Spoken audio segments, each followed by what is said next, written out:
think I had too much sodium. Alright. We just saw Dark Shadow. The Dark Shadows. Does anybody know what that was rated? R?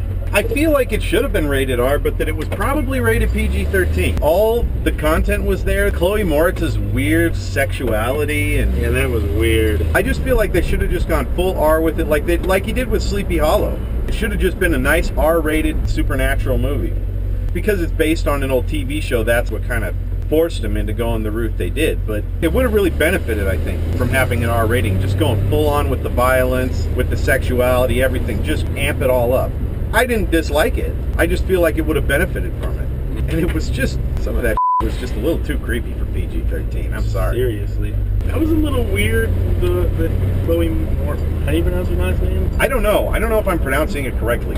Chloe Moritz. It's spelled M-O-R-E-T-Z. Moritz. Was it a little weird to anyone else? Spoiler alert! That she turned out to be a werewolf and, like, that they didn't preface it at all? I have a feeling that was something that came out of the TV series. Yeah. All that at the end was just from the TV series that got shoehorned in, but there was no build-up to any of it. And it needs to stand alone as its own work. Yeah, it really shouldn't be, well, we got to get this in from the series, and this in from the series, and this in well, from the series. Well, you can, as long as it fits in the movie. I mean, yeah, it needs to fit in the movie. I felt like it started to spin out of control a little bit there at the end. No, it was feeling really good right until Alice Cooper. Spoiler alert! Alice Cooper was the jump the shark moment for the movie. Yeah. And I love Alice Cooper. They could have even had Alice Cooper if it would have been an actor that looked like Alice Cooper as a young Alice Cooper. But it was 65-year-old Alice Cooper in 1972. Oh, ugh. He was just kind of standing there. But he's not at the same energy level that he was in the 70s, you know? In the 70s, he just had this crazy energy, and now he's old.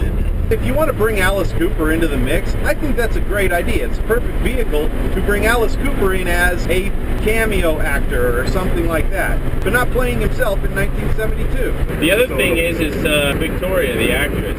I was not thrilled. Wooden and boring, and she's supposed to be this love of his life, and she was just not enchanting at all to me. That whole storyline kind of got short shrift. It wasn't developed enough. I liked the idea there. Spoiler alert!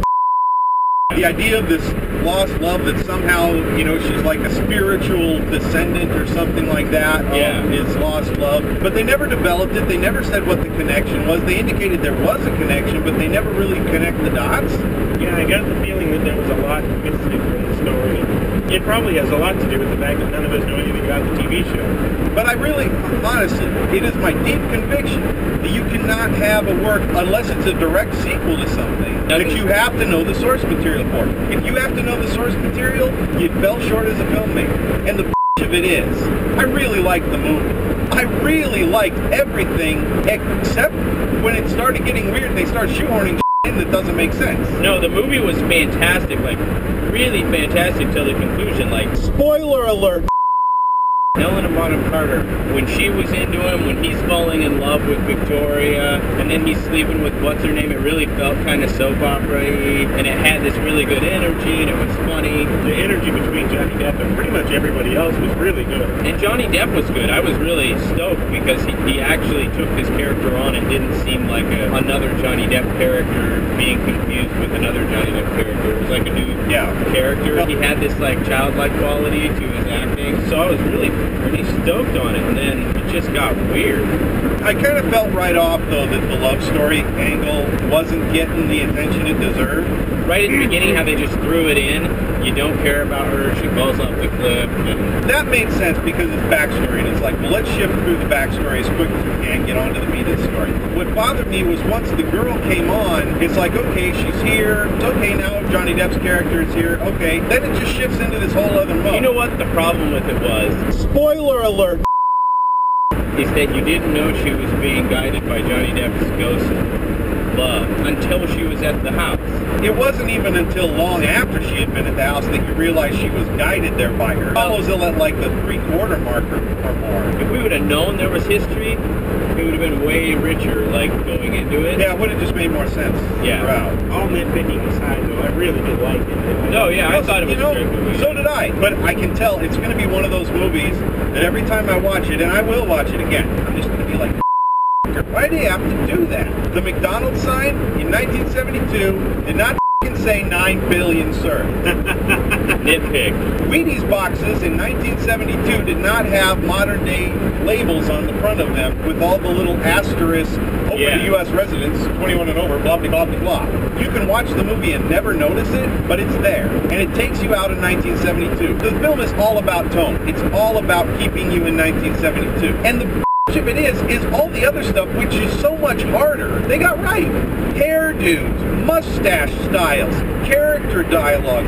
They got so much right about it that would have been so much harder than a f***ing Wheaties box. Well, it's understandable because those little details are the easy things to miss when you're focused on the mustache. Somebody should have caught that 9 billion server. That one's pretty blatant. That was glaring. I mean, it was lit up against the night sky, literally. Tim Burton, as a director, has never benefited from CGI. He is a director who does not know how to use it. Like, every time CGI rears its ugly head in this movie, it just totally takes you out of the moment. It breaks the tone. It breaks down the whole naturalistic vibe of the thing. Yeah, totally.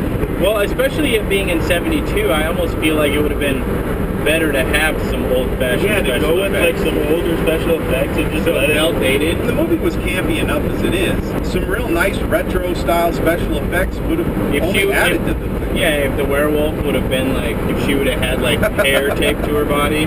Well, a better version of that, but yeah, just don't make her a CGI creature, you know, do it in makeup effects. My favorite part of the movie, spoiler alert, was when he murders all the hippies. I did not expect that. He's just like, no, I'm gonna have to kill all of you. I don't know, there was just something awesome about it. That was one of those, like, is this rated R or PG-13 things? That was one of those perfect moments where it's like, should have just gone rated R with that. Would have been great. My favorite scene, because it said exactly what was on my mind. Spoiler alert!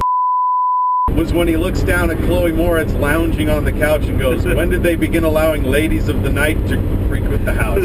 It was so perfect because I was like, she is really unnaturally sexualized in this movie for a teenager. It was weird and it was creepy. I feel like it was appropriate to the character, but at the same time, it f***ing bothered me. I thought Michelle Pfeiffer looked perfect for the part. Oh, Michelle Pfeiffer was great. I mean, she is clearly plastic surgery from scalp to toenails, but she's got great plastic surgery. Whoever's doing her plastic surgery deserves an award because she looks amazing for a woman in her 50s. She looks amazing for 40s. But besides just looking awesome, like she fit the look. Like that was like the ideal look in the 70s, like the way she looks. Yeah, she's got that look. She's got that look naturally. That's like her eyes go that way. She looks just like the whole Fonda. the whole set of her face and everything is just that way on its own. Yeah, I think that the casting call for Michelle Pfeiffer and then Johnny Depp's character were probably my favorite parts of the movie. I didn't feel like Helena Bonham Carter really did anything in this movie. I felt like maybe they could have used her more.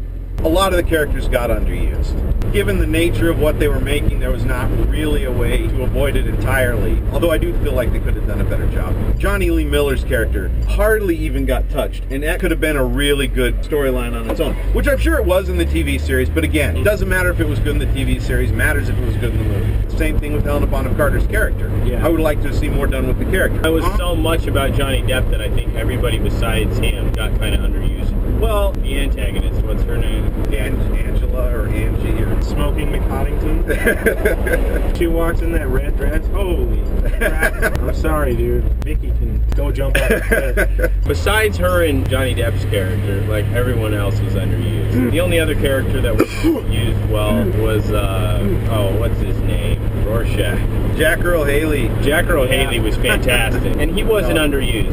You know, I felt like some of the characters were used just right. Michelle Pfeiffer's character was used just right. I didn't come away from it feeling like Michelle Pfeiffer's character had so much more that could have been told about her that we weren't getting. I felt like we got everything we needed. There was subtext to the character, but at the same time, we didn't need it to feel the story was complete. Whereas with other characters, it felt like there were things we needed to really get resolution on the story. The werewolf just getting thrown in was like, what? Yeah, it's like, where the f*** did that come from? Oh, the TV show, that's right. And then the kid. Spoiler alert!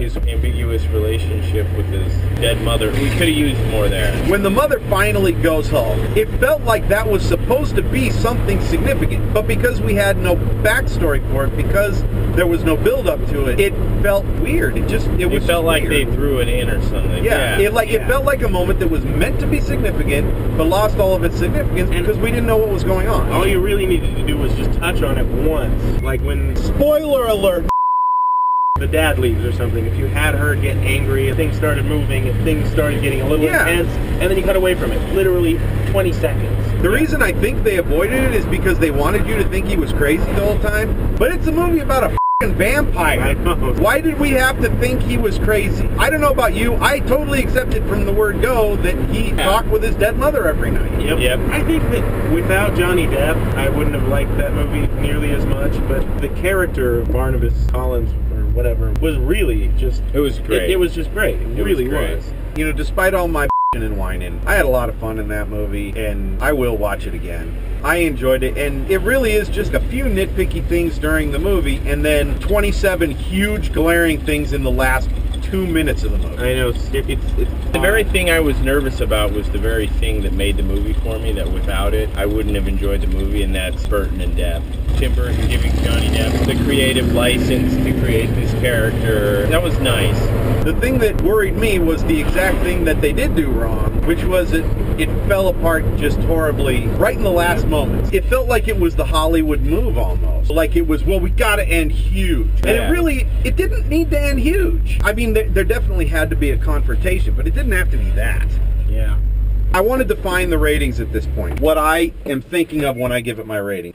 You can give it a rating of, you know, like last week I gave Avengers a 7, okay? But a 7 doesn't necessarily mean the same thing to you as it means to me. So let me tell you what my scale is. 5 is total ambivalence. No strong feelings one way or the other. Everything on the left side of 5 down to 0 is increasingly negative. Yep. Everything on the right side of 5 is increasingly positive. 10 being absolutely loved it, can't wait to watch it again. 0 being hated it, will never turn it on again, wish I could erase it from the existence. 0 is essentially Aragon. 10 is Pulp Fiction.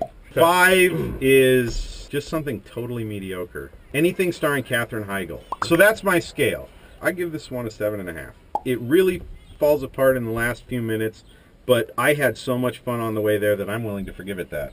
I liked it. I really did like the movie. I don't think it was a great movie, but it was definitely a fun movie. If we're going by Gabe's rating scale, I'd give it a 7. I'm giving it a 7. I might go 6.5. Yeah. No, Depp was good enough for a 7. Yeah, for sure. Yeah, that's it, right? Yeah, that's it. So, see you next week.